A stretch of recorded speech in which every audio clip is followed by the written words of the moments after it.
آج کا دن بڑا ضروری ہے، بڑا اہم ہے۔ پاکستان تحریک انصاف نے ایک بہت بڑی کال دی ہوئی ہے 10,000 افراد کے حوالے سے، اور اس مرتبہ دے لک ویری سیریس۔ 6 جون سے 14 جون کے دوران کالعدم جوائنٹ عوامی ایکشن کمیٹی کے شرپسند عناصر کے خلاف مجموعی طور پر 81 مقدمات درج کیے جا چکے ہیں، اور ان مقدمات میں نامزد اور ملوث افراد میں سے 425 شرپسند لوگوں کو آلریڈی گرفتار کیا جا چکا ہے۔ مولانا فضل الرحمان صاحب نے جناب ایک بڑی زبردست سپورٹ کی ہے پاکستان تحریک انصاف کو۔ آج بھی کہتا ہوں کہ عمران خان کو باہر آنے دیں۔ مجھے کہا جاتا ہے کہ آپ تو عمران خان کے خلاف تھے، اب اس کی رہائی کے مطالبات کر رہے ہیں۔ میں کہتا ہوں کہ مخالف جیل میں ہاتھ پاؤں بندھا ہوا پڑا ہو، میں اس کے خلاف کیسے بات کروں؟ اگر آپ کو خدشہ ہے کہ پی ٹی آئی والے ہنگامہ کریں گے، میں پی ٹی آئی والوں کی ضمانت دیتا ہوں وہ کچھ نہیں کریں گے۔ السلام علیکم ناظرین، میں ہوں منصور علی خان، اپنے ڈیل چینل کے اوپر آپ کو خوش آمدید کہیں گے۔ پچھلے 12 گھنٹے کی عام ترین خبروں کے ساتھ ایک دفعہ پھر آپ کے سامنے حاضر۔ آپ سے درخواست، چینل کو سبسکرائب کرنا مت بھولیے، بیل آئیکن پریس کیجیے، اگر آپ کو ہماری ویڈیو پسند آئے اسے لائک اور شیئر ضرور کیجیے گا۔ اچھا جی، بہت سی خبریں آپ کے ساتھ شیئر کرنی ہیں۔ ایک تو جو مقامی سیاست ہے، ملکی سیاست ہے، اس کے بارے میں بھی بات کریں گے۔ آج کا دن بڑا ضروری ہے، بڑا اہم ہے، کیونکہ پاکستان تحریک انصاف نے ایک بہت بڑی کال دی ہوئی ہے 10,000 افراد کے حوالے سے، اور اس مرتبہ دے لک ویری سیریس۔ کتنے سیریس ہیں اس کو آگے چل کے ڈسکس کریں گے، یہ تو آنے والے 24 گھنٹے کے اندر جو ہے وہ پتہ لگے گا۔ لیکن ساتھ ہی ساتھ ایران امریکہ کے معاملات جو ہیں وہ کہاں تک پہنچے ہیں، اور میں ابھی ایک بڑی مزے کی چیز آپ کو سناؤں گا جس سے آپ کو پتہ لگے گا کہ امریکہ کو کتنا بڑا نقصان ہوا ہے۔ یہ میں تھوڑی دیر میں بھی ڈیٹیلز جو ہے میں آپ کے ساتھ شیئر کرتا ہوں، لیکن سب سے پہلے ذرا آزاد کشمیر کے بارے میں بات کریں گے۔ آزاد کشمیر پولیس نے جناب کالعدم عوامی ایکشن کمیٹی کے احتجاج کے دوران ہونے والے نقصانات کی تفصیلات جاری کر دی ہیں، اور بتایا ہے کہ قانون کی خلاف ورزی پر 400 سے زیادہ افراد کے نام 4تھ شیڈیول میں شامل کرنے کا اب فیصلہ کر لیا گیا ہے۔ ترجمان inspector general police Azad Kashmir کے مطابق کالعدم جوائنٹ عوامی ایکشن کمیٹی کی پرتشدد کارروائیوں کے نتیجے میں قانون نافذ کرنے والے اداروں کے 4 اہلکار، جن میں ایک سب انسپکٹر بھی شامل ہے، شہید، جبکہ اب تک 89 اہلکار جو ہیں وہ زخمی ہو چکے ہیں۔ ترجمان کے مطابق راولاکوٹ میں موجود شرپسند عناصر کی سرگرمیوں کو قابو میں رکھنے کے لیے قانون نافذ کرنے والے اداروں کی معقول تعداد جو ہے وہ تعینات کر دی گئی ہے۔ پولیس کی جانب سے تاجروں اور گاڑی مالکان کو مکمل تحفظ فراہم کیا گیا ہے، جس کے باعث کاروباری سرگرمیوں اور ٹریفک کی روانی جو ہے برقرار ہے۔ ایون دو کل ایک ویڈیو میری نظر سے گزری جو کہ گڈز ٹرانسپورٹ کے جو عہدیدار ہوتے ہیں، ان کی ایسوسیشن کے جو عہدیدار ہوتے ہیں، انہوں نے جو ہے وہ انیشلی انکار کر دیا تھا کہ جی ہماری گاڑیوں کو نقصان پہنچایا جاتا ہے، ہماری گاڑیوں میں سے ڈیزل چوری کیا جاتا ہے، تو اس لیے اب ہم مزید گڈز جو ہیں وہ نہیں لے کے جائیں گے۔ اور ویڈیو بھی انہوں نے جاری کی جس میں سے وہ سامان جو ہے ایکچولی ٹرکوں سے یا جو لوڈرز ہوتے ہیں ان سے اتار رہے تھے۔ بہرحال اب پولیس جو ہے وہ ان کو پروٹیکشن دینے کے لیے پوری کارروائیاں کر رہی ہے۔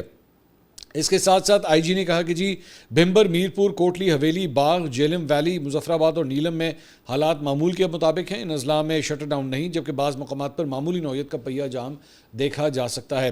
ترجمان آئی جی کے مطابق 6 جون سے 14 جون کے دوران کالعدم جوائنٹ عوامی ایکشن کمیٹی کے شرپسند عناصر کے خلاف مجموعی طور پر 81 مقدمات درج کیے جا چکے ہیں، اور ان مقدمات میں نامزد اور ملوث افراد میں سے 425 شرپسند لوگوں کو آلریڈی گرفتار کیا جا چکا ہے۔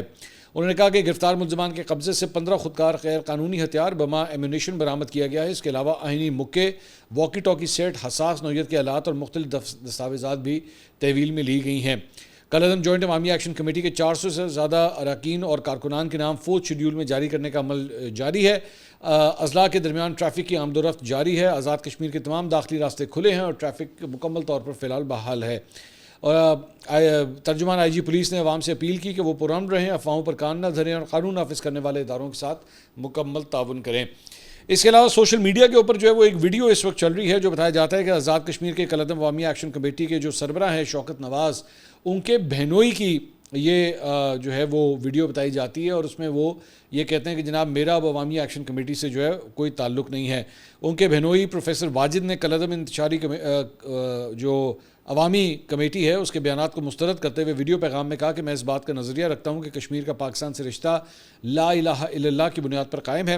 کشمیر پاکستان کی شہرگ اور میرا جوائنٹ عوامی ایکشن کمیٹی سے کوئی تعلق نہیں۔ میں جوائنٹ عوامی ایکشن کمیٹی کا نہ کبھی حصہ رہا ہوں اور نہ کبھی رہوں گا۔ اس کے علاوہ آزاد کشمیر کے حوالے سے مسلم لیگ نون آزاد کشمیر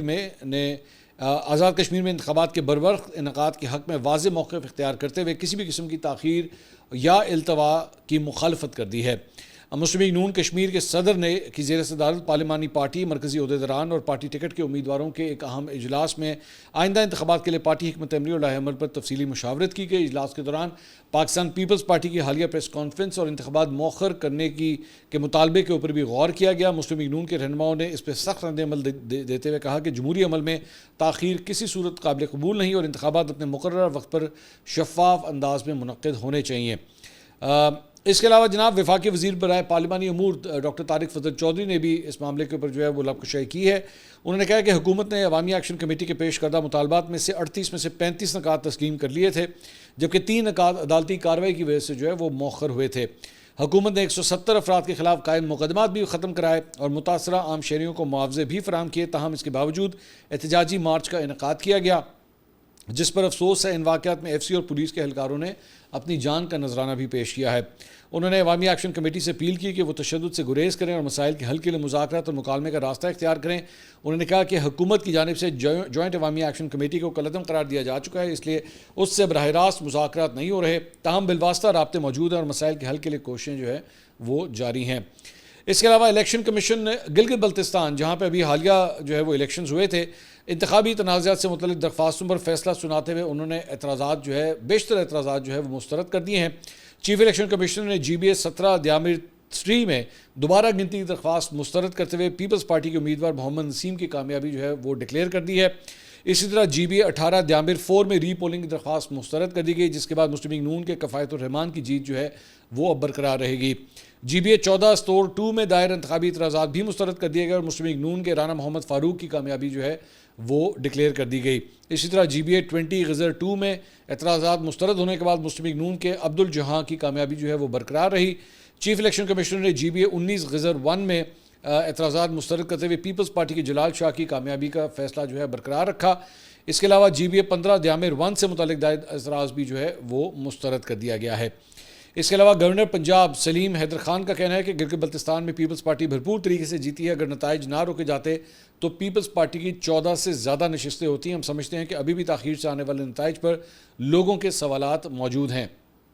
اس کے علاوہ اسلام آباد ہائی کورٹ نے عمران خان سے خیبر پختونخوا کے بجٹ کے حوالے سے مشاورت کے لیے ملاقات کے لیے درخواست پر رجسٹرار آفس کے 4 میں سے 3 اعتراضات دور کر دیے ہیں۔ سہیل آفریدی کی درخواست پر اسلام آباد ہائی کورٹ کے جج نے سماعت کا تحریری حکم نامہ جاری کرتے ہوئے درخواست پر آئے 4 اعتراضات میں سے 3 کو ختم کیا۔ حکم نامے کے مطابق رجسٹرار آفس آئندہ سماعت پر تفصیلی رپورٹ جمع کرائے گا، جس میں بتایا جائے گا کہ اسی نوعیت کے کتنے مقدمات عدالت میں زیر سماعت ہیں۔ مزید سماعت جو ہے وہ اب 18 جون کو ہوگی۔ بیرسٹر گوہر صاحب نے جناب ایک ٹویٹ کیا ہے، انہوں نے کہا کہ میری نظر سے گزرا ہے کہ کچھ یوٹیوبرز نے کہا یا دعویٰ کیا ہے کہ میری خان صاحب سے ملاقات ہوئی ہے، یہ جھوٹی اور غلط خبر ہے۔ آخری ملاقات جو میری خان صاحب سے ہوئی تھی وہ 16 اکتوبر 2025 کو ہوئی تھی۔ میں سب سے گزارش کر رہا ہوں کہ کبھی بھی ہم سے تصدیق کے بغیر ایسے بیانات جو ہیں وہ نہ دیں۔ اس کے علاوہ آج عمران خان صاحب سے جو ہے وہ ملاقات کا دن ہے۔ تحریک انصاف کی جانب سے ایک لسٹ جمع کرا دی گئی ہے، اس میں بیرسٹر گوہر، سلمان اکرم راجہ، نعیم حیدر پنجوتا، فتح اللہ برکی، دل پذیر بٹ اور معصومہ میر کا نام جو ہے وہ شامل کیا گیا ہے، اور ساتھ ہی ساتھ عمران خان صاحب کی بہنیں بھی اس بار آئیں گی، اور ملاقات نہ ہونے کی صورت میں جو ہے وہ دھرنا دیا جائے گا، اور دھرنا جو ہے وہ شام 7 بجے تک جو ہے بتایا جا رہا ہے کہ جاری رہے گا۔ اب اس مرتبہ پتہ نہیں 10,000 افراد جو ہے وہ اڈیالہ جیل آ سکتے ہیں یا نہیں، لیکن کوشش جو ہے انہوں نے بھرپور کی ہے کہ اس مرتبہ زیادہ کراؤڈ جو ہے اکٹھا کیا جا سکے۔ مولانا فضل الرحمان صاحب نے جناب ایک بڑی زبردست سپورٹ کی ہے پاکستان تحریک انصاف کو، اور اجلاس میں بجٹ اجلاس سے خطاب کرتے ہوئے انہوں نے کہا کہ میں آج بھی کہتا ہوں کہ عمران خان کو باہر آنے دیں۔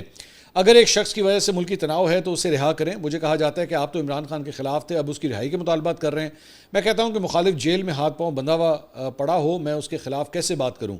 آج پی ٹی آئی اور حکومت کے درمیان جو کشیدگی نظر آ رہی ہے وہ ماضی میں کبھی نہیں تھی۔ نواز شریف اور بے نظیر کے درمیان کیا تناؤ نہیں رہا؟ کیا ان کے درمیان صلح نہیں ہوئی؟ میثاق جمہوریت پر دستخط بے نظیر اور نواز شریف نے کیے تھے۔ وزیر اعظم نے میثاق جمہوریت کی بات کی ہے تو آئیں آگے بڑھیں، آپ ان کیمرہ اجلاس بلائیں۔ اگر آپ کو خدشہ ہے کہ پی ٹی آئی والے ہنگامہ کریں گے، میں پی ٹی آئی والوں کی ضمانت دیتا ہوں وہ کچھ نہیں کریں گے۔ اگر میں اور پی ٹی آئی اتنی مخالفت کے باوجود بہتری کی طرف سفر کر سکتے ہیں تو آپ بھی اپنے ہمسائے کے ساتھ بات چیت کی طرف بڑھیں۔ بڑی زبردست بات مولانا فضل الرحمان صاحب نے کی ہے، آئی مسٹ سے کہ بڑے انہوں نے میچور ایک سٹیٹمنٹ دی ہے. You have to give it to ہم کہ کیونکہ میں نے عمران خان صاحب کی زبان سنی ہوئی ہے جو وہ مولانا فضل الرحمان صاحب کے بارے میں جو ہے وہ یوز کیا کرتے تھے. صرف خود نہیں یوز کرتے تھے, اپنے کارکنوں کو بھی اس کے اوپر لگاتے تھے, ڈیزل پتہ نہیں کیا کیا کرتے تھے. اور مطلب مذاق اڑانا, طنز کرنا, اور ان کے جو چند لونڈے لپاڑے ہیں وہ بھی اس کام کے اوپر جو ہے مولانا فضل الرحمان صاحب کے حوالے سے پتہ نہیں کیا کچھ کہتے رہے. آج وہی بندہ اسمبلی کے فلور کے اوپر کھڑے ہو کے جو ہے عمران خان صاحب کو سپورٹ کر رہا ہے کہ نہیں بھائی میں اس کے خلاف کچھ نہیں بولوں گا, وہ آلریڈی اندر ہے اور ان کو رہا کریں. اپنے بدترین مخالف کے بارے میں مولانا فضل الرحمان جو ہے وہ اس قسم کی بات کر رہے ہیں. سو یہ بڑی میچور قسم کی جو ہے وہ ایک پولیٹیکل سٹیٹمنٹ ہے, اور مطلب بہت کم لوگوں کے اندر اتنا دل گردہ ہوتا ہے کہ وہ اس قسم کی بات کریں. تو مولانا صاحب کو اس بات کے جو ہے فل پوائنٹس ڈیفینیٹلی جاتے ہیں. اس کے علاوہ اے این پی کے صدر سینیٹر ایمل ولی خان صاحب نے کہا ہے کہ جی نون لیگ نے پی ڈی ایم میں ہماری پیٹھ میں چھرا گھونپا. سینٹ اجلاس سے خطاب میں ایمل ولی کا کہنا تھا کہ بجٹ پاکستان نے بنایا ہے یا آئی ایم ایف نے. مسلم لیگ والوں کو بھی بجٹ والے دن پتہ چلا ہوگا کہ بجٹ کیا ہے. انہوں نے کہا کہ آئی ایم ایف سے تیار شدہ بجٹ آیا ہے, اس میں آپ ذرا تبدیلی نہیں کر سکتے. محسن نقویہ محمد اورنگزیب کو تو ہم نے کبھی نون لیگ میں دیکھا ہی نہیں. ایمل ولی نے الزام عائد کیا کہ مسلم لیگ نون نے پی ڈی ایم میں ہماری پیٹھ میں چھرا کھوپا. مسلم لیگ نون کی حکومت مفلوج ہے, جو ہو رہا ہے وہ نواز شریف کی سوچ نظریہ نہیں ہے. اس کے علاوہ ایک بڑی انٹرسٹنگ خبر جو ہے وہ آج ایک دنیا اخبار کے اندر شائع ہوئی ہے, اور اس میں بیسکلی جو پنجاب کا آئندہ مالی سال کا بجٹ ہے اس کے اندر مسلم لیگ نون کے یہ جو فیملی ہے, نواز شریف, شہباز شریف, مریم نواز, ان کے ناموں سے کتنے پروجیکٹس جو ہے وہ آ رہے ہیں, ذرا یہ میں آپ کے سامنے شو کرنا چاہوں گا.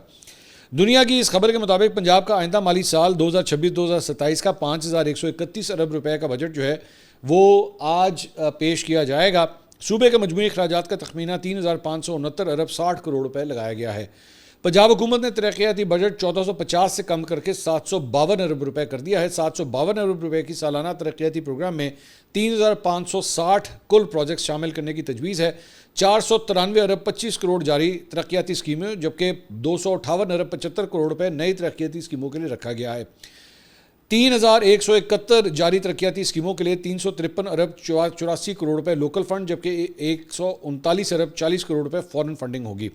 اب ذرا جو پروجیکٹس ہیں ان کے نام ذرا سننا شروع کیجئے. نواز شریف کینسر ہسپتال لاہور کے لیے آئندہ مالی سال 20 ارب روپے رکھنے کی تجویز ہے. کلثوم نواز کینسر ہسپتال ڈی جی خان میں بنانے کی تجویز ہے. کلثوم نواز کینسر ہسپتال ڈی جی خان پر کل لاگت جو ہے وہ 15 ارب روپے آئے گی. وزیر اعلیٰ پنجاب لیپ ٹاپ پروگرام کے لیے 15 ارب 69 کروڑ روپے مختص کرنے کی تجویز ہے. Mian Nawaz Sharif engineering and technology Kasur university کے قیام کے لیے کل لاگت 9.5 ارب روپے مختص کرنے کی تجویز ہے. Mian Nawaz Sharif engineering and technology Kasur university کے قیام کے لیے آئندہ مالی سال 20 کروڑ روپے مختص کرنے کی تجویز ہے. شہباز شریف سپورٹس کمپلیکس قصور کے لیے 2 کروڑ 61 لاکھ روپے. شہباز شریف سپورٹس جمنیزیم گجرانوالہ کے لیے 2 کروڑ روپے. نواز شریف سپورٹس گراؤنڈ سیالکوٹ کے لیے 1.5 کروڑ روپے مختص کرنے کی تجویز ہے. نواز شریف میڈیکل ڈسٹرکٹ لاہور کے لیے 169 ارب روپے کا پروجیکٹ تیار کیا گیا ہے. نواز شریف میڈیکل ڈسٹرکٹ لاہور کے لیے آئندہ مالی سال 2 ارب روپے مختص کرنے کی تجویز ہے. Maryam Nawaz Sharif ladies park city Pasrur کے لیے 2 کروڑ روپے مختص کرنے کی تجویز ہے, جبکہ مریم نواز شریف فیملی پارک گجرات 1 کروڑ روپے مختص کرنے کی تجویز ہے. نواز شریف اسٹیڈیم ننکانہ صاحب واٹر سپلائی فلٹریشن پلانٹ کی تعمیر و مرمت کے لیے 3 کروڑ 30 لاکھ روپے مختص کرنے کی تجویز ہے. نواز شریف روڈ تا ایمن آباد روڈ سیالکوٹ کی تعمیر و مرمت 3 کروڑ 10 لاکھ روپے مختص کیے جائیں گے. مریم نواز ہیلتھ کلینک 61 کروڑ روپے مختص کرنے کی تجویز ہے. وزیر اعلیٰ مریم نواز شریف خود مختار پروگرام 5 کروڑ 90 لاکھ روپے مختص کیے جائیں گے. مریم نواز سپورٹ سٹی لاہور کل لاگت 50 ارب روپے آئندہ مالی سال کے لیے 11 کروڑ روپے مختص کرنے کی تجویز ہے. Maryam Nawaz centre of academic leadership 2 public school Lahore میں قیام کا فیصلہ, جس کی کل لاگت 4 ارب روپے ہوگی. مریم Nawaz centre of academic leadership school کے قیام کے لیے آئندہ مالی سال 96 کروڑ روپے مختص کرنے کی تجویز ہے. مریم نواز سپورٹ سٹی لاہور کل لاگت 50 ارب روپے آئندہ مالی سال کے لیے 11 کروڑ روپے مختص کرنے کی تجویز ہے. مریم نواز ہیلتھ کلینک راجن پور 4 کروڑ روپے مختص کرنے کی تجویز ہے, جبکہ لاہور کی سڑکوں کی تعمیر و مرمت کے لیے 8 ارب 23 کروڑ 88 لاکھ روپے مختص کرنے کی تجویز ہے. یہ جناب چند پروجیکٹس ہیں جہاں پہ ان لوگوں کے نام جو ہیں وہ استعمال ہوں گے. میں اس کے اوپر مزید کیا بات کروں, آپ خود ہی میرے خیال میں حساب لگا لیجئے کہ کتنے پروجیکٹس کے سامنے جو ہے وہ مریم نواز, شہباز شریف, نواز شریف کے نام جو ہے وہ لگا دیے گئے. صرف مقصد یہ ہے کہ جدھر دیکھوں تیری تصویر نظر آتی ہے, سمپل از دیٹ, کہ کس نام سے تمہیں پکاروں, کیا نام ہے تمہارا. مطلب ضرورت ہی نہ پڑے لوگوں کو یہ سوال کرنے کی, آپ کو ہر جگہ جو ہے وہ خود بخود ناموں سے پتہ لگ جائے کہ جناب پروجیکٹ جو ہے وہ کس نے بنایا ہے. تو ایک زمانے میں مطلب اس کو برا سمجھا جاتا تھا کہ یار اچھا نہیں لگتا اگر آپ کوئی ترقیاتی کام کر بھی رہے ہیں یا جو کہ آپ کا کام ہے، فرینکلی اسپیکنگ یہ آپ کو احسان نہیں کر رہے، یہ آپ کا کام ہے. آپ کو اگر سی ایم کے عہدے کی کرسی ملی ہوئی ہے یا پی ایم کی کرسی کی ملی ہوئی ہے تو یہ آپ کا کام ہے سب کچھ کرنا. تو میں تو کہتا ہوں بلکہ اور ساری بات چھوڑے، یہ جو موٹر وے کھولی ہوئی ہے اس کا نام بھی نواز شریف موٹر وے رکھ دیں. یہ جو لاہور اسلام آباد موٹر وے، ظاہری بات ہے نواز شریف صاحب نے بنائی ہے، اس کا نام بھی یہی رکھ دیں کہ جناب یہ نواز شریف موٹر وے ہے، اسی طرح ہی رکھ دیں. ہر چیز جو آپ لوگوں نے بنائی ہے، ہر بندہ اگر یہی کام سٹارٹ کر دے تو بس پھر وارے نیارے ہو جانے ہیں کہ پھر تو گل ہی کوئی نہیں، آپ کو بتانے کی ضرورت ہی نہیں، کوئی تختی لگانے کی ضرورت نہیں، نام سے ہی پتہ لگ جائے گا. کیوں اتنا شوق ہے کہ ہر جگہ نام ہونا چاہیے، ہر جگہ تصویر ہونی چاہیے؟ 100 دفعہ کریں اگر آپ کے ذاتی پیسوں سے سب کچھ ہو رہا ہے. آپ ذاتی پیسے لگائیں، نواز شریف رکھیں، کلثوم نواز رکھیں، شہباز شریف رکھیں، حمزہ شہباز رکھیں، جنید صفدر رکھیں، جو مرضی نام رکھیں. But when you are spending public money, عوام کا پیسہ خرچ ہو رہا ہے، پنجاب گورنمنٹ کا پیسہ خرچ ہو رہا ہے، تو اس کے اوپر کس چکر میں نام لگائے جا رہے ہیں؟ میری سمجھ سے باہر ہے. اچھا جی، اس کے علاوہ امریکہ ایران کے حوالے سے کچھ بات کرتے ہیں جناب. ان کے درمیان مفاہمتی یادداشت ہے کہ ایم یو کے اوپر جو ہے ڈیجیٹل دستخط جو ہے وہ کر دیے گئے ہیں. اور امریکی اعلیٰ عہدیدار نے ایک خبر ایجنسی کو بتایا ہے کہ امریکی صدر ڈونلڈ ٹرمپ، نائب صدر جیری وینس اور ایران کی جانب سے پارلیمنٹ کے اسپیکر باقر قلیباف نے مفاہمتی یادداشت پر دستخط کیے ہیں. اعلیٰ امریکی حکام کے مطابق گزشتہ روز ڈیجیٹل دستخط مکمل کیے گئے، جبکہ معاہدے کی تفصیلات آئندہ 48 گھنٹوں کے دوران جو ہے وہ جاری کی جائیں گی.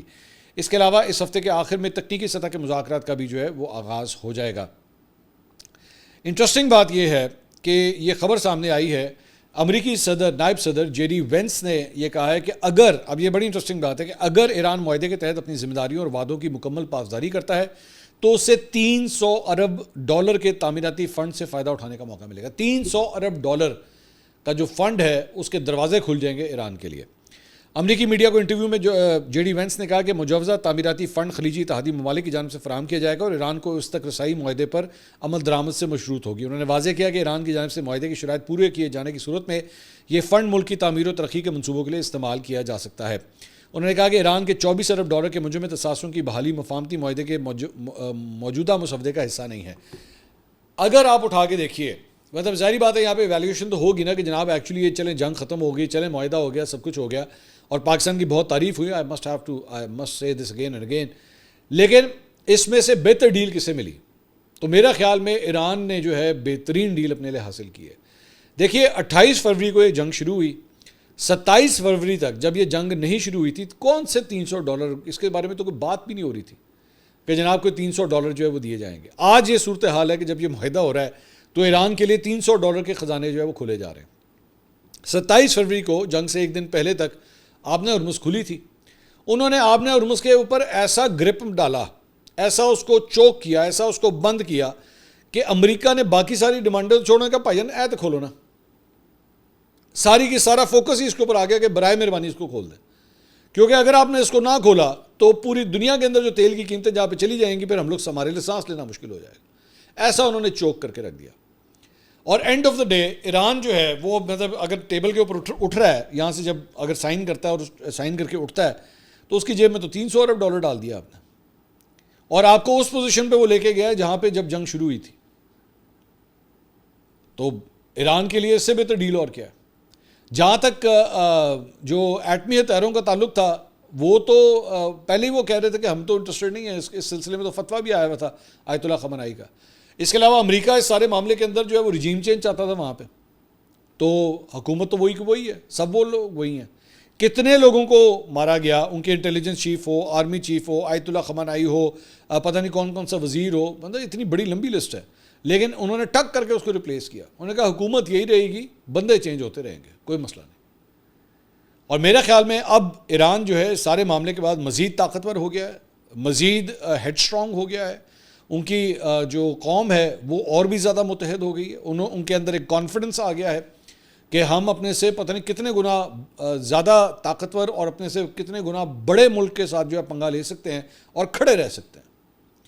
یہاں سے آپ ڈیفائن ہوتے ہیں، یہاں سے پتہ لگتا ہے کہ آپ کے اندر جو ہے وہ کتنی طاقت ہے، اور پھر لوگ مجبور ہوتے ہیں آپ کی عزت کرنے میں.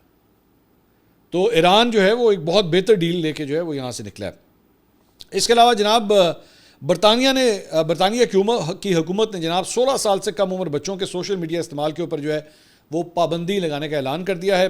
برطانوی وزیر اعظم نے کہا ہے کہ حکومت 16 سال سے کم عمر تمام بچوں کی سوشل میڈیا پلیٹ فارمز تک رسائی محدود کرے گی۔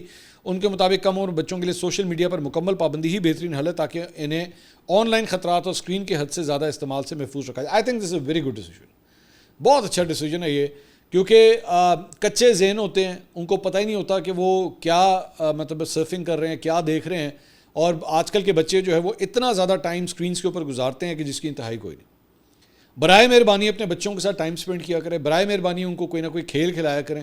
ہمارے یہاں پاکستان کے اندر، میں آپ کو ایک اسپورٹس مین ہونے کے ناطے اور ایک اسپورٹس مین بچے کا باپ ہونے کے ناطے آپ کے ساتھ ایک بات شیئر کروں گا کہ پاکستان میں سب سے زیادہ جو اسپورٹس کو نقصان پہنچایا ہے نا، وہ موبائل فون نے پہنچایا ہے۔ وہ ہمارے جو عہدیدار بیٹھے ہوئے ہیں، ہمارے جو آفیشلز بیٹھے ہوئے ہیں، ان کی تو میں بات ہی نہیں کرتا، اس مصیبت نے سب سے زیادہ نقصان پہنچایا ہے، کیونکہ بچوں کو سب کو اس کام پہ لگا دیا۔ ایک زمانہ ہوتا تھا جب یہ مصیبت نہیں ہوتی تھی تو ہم شام کو گلی محلے کے اندر کرکٹ کھیلتے تھے، فٹ بال کھیلتے تھے، ہاکی کھیلتے تھے، پکڑ پکڑائی کھیلتے تھے، چھپن چھپائی کھیلتے تھے، برف پانی کھیلتے تھے، مطلب اس قسم کی گیمز کھیلا کرتے تھے، بھاگ دوڑ ہوتی تھی، بچے ہیلدی تھے۔ آج کل کے بچوں کو آپ دیکھیں، ان کی مسل ڈیولپمنٹ مجھے دیکھ کے حیرانگی ہوتی ہے کہ یار ان کے تو مسلز ہی ڈیولپ نہیں ہو رہے، کیونکہ سارا وقت جو ہے وہ اسکرینوں کے اندر لگے ہوئے ہیں۔ تو براہ مہربانی اپنے بچوں کو کوئی نہ کوئی سپورٹ کھلایا کریں، ان کے ساتھ ٹائم سپینڈ کریں۔ اب ہمارے والدین نے بھی جو ہے وہ ذہن میں بٹھا لیا ہے کہ صبح بچوں کو 8 بجے اسکول چھوڑنا ہے، 1-2 بجے اسے پک کرنا ہے اور ہمارا کام ختم، باقی گھر میں وہ ادھر ادھر کھجل خوار ہوتا رہے، بس ٹھیک ہے۔ نہیں، ہر بچے کے لیے 2 اسکول ضروری ہیں، ایک تعلیم کا اور ایک کھیل کا۔ کھیل کا اسکول بھی اتنا ہی ضروری ہے، چاہے وہ کوئی کرکٹ اکیڈمی ہو، چاہے وہ ایتھلیٹکس کی اکیڈمی ہو، فٹ بال کی ہو، کوئی بھی ہو، برائے مہربانی اپنے بچے کو کسی نہ کسی اکیڈمی میں ضرور لے کے جائیں، اور یہ سوشل میڈیا ایپ سے برائے مہربانی اسے دور رکھیے۔ اصل کام جو ہے، اصل اس کی صحت، اس کی باڈی ڈیولپمنٹ، اس کی بون ڈیولپمنٹ، مسل ڈیولپمنٹ اس ایج کے اندر ہونی ہے۔ دعائیں دیں گے آپ جب ماشاءاللہ آپ کے بچے جو ہیں ایک ہیلدی زندگی گزاریں گے، آپ دعائیں دیں گے میری اس نصیحت کے اوپر اگر آپ نے عمل کیا تو۔ میں 3 بچوں کا باپ ہوں، میں نے اس کے بعد، میں آپ سے یہ بات، 3 لڑکے ہیں، اس کے کاش بیٹی ہوتی، بڑی میری خواہش تھی، لیکن اس کے بعد جو ہے میں آپ کو یہ بات کر رہا ہوں کہ کتنا ضروری ہے بچوں کو کھیلوں کے اندر ڈالنا۔ تو یہ جناب اب تک کی اپڈیٹس تھیں، اگلی ویڈیو میں آپ سے دوبارہ ملاقات ہوگی۔ اللہ حافظ۔